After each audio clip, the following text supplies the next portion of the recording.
Good evening, and thank you for joining us at Awaz News. I'm Zara, and I will be taking you through big news across Canada. Nightmare before Christmas. Flights, power, roads affected as bad weather hits Canada coast to coast.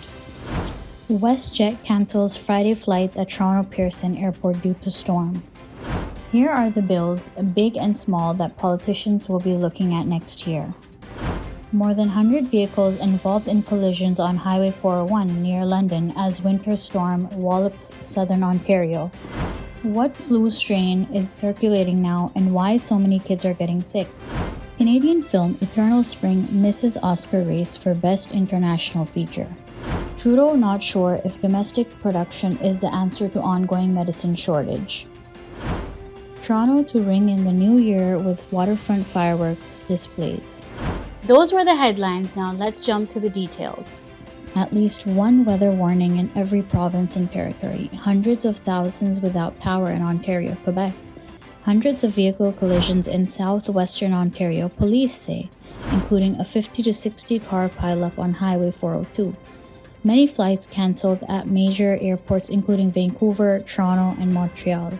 Worries about freezing rain flooding in BC. Same weather systems affecting US. A winter storm making its way toward southern Ontario has prompted WestJet to cancel all flights in and out of Toronto Pearson International Airport on Friday.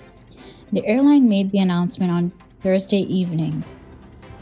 Parliament has begun a lengthy winter break, but more than 100 bills are still on the table and ready to be picked up when the lawmakers return to Ottawa in late January.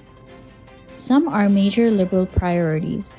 Other are government promises left languishing on the table, and dozens were proposed by individual senators or members of the Parliament. As Canada faces an ongoing shortage of children's medicines, Prime Minister Justin Trudeau says he does not know if ramping up domestic production of pharmaceuticals is the right approach to addressing the problem. Canada's entry for Best International Feature has been knocked out of the competition at next year's Oscars.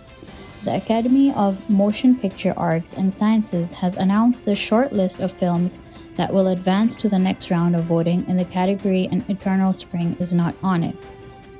Jason animated documentary about religious persecution in China was this year's submission for Canada. Ontario renters can now apply for one-time $500 top-up to the Canada Housing Benefit. Promised as part of an NDP-backed Liberal affordability plan, a bill became law last month that brought in both this rental boost for low-income Canadians as well as the first federal dental care benefit. The flu has returned after being absent for a couple of years during the COVID-19 pandemic. It's hitting children especially hard. Here's what doctors say is happening and why. Based on predictions from the World Health Organization on what strains would appear, this year's flu vaccine protects against two influenza A strains and influenza B strains, which are called B Victoria and B lineage. The City of Toronto will be celebrating the start of a new year by hosting two fireworks displays on the waterfront. On New Year's Eve, the city will present two synchronized 15-minute shows starting at 12 a.m. on Sunday, January 1st. The high-altitude displays will be viewable from anywhere that has views of Toronto Inner Harbour, the city said in a December 13 news release. This was all from us today. I'm Zara, and I'll see you tomorrow, same time, same channel. Bye for now.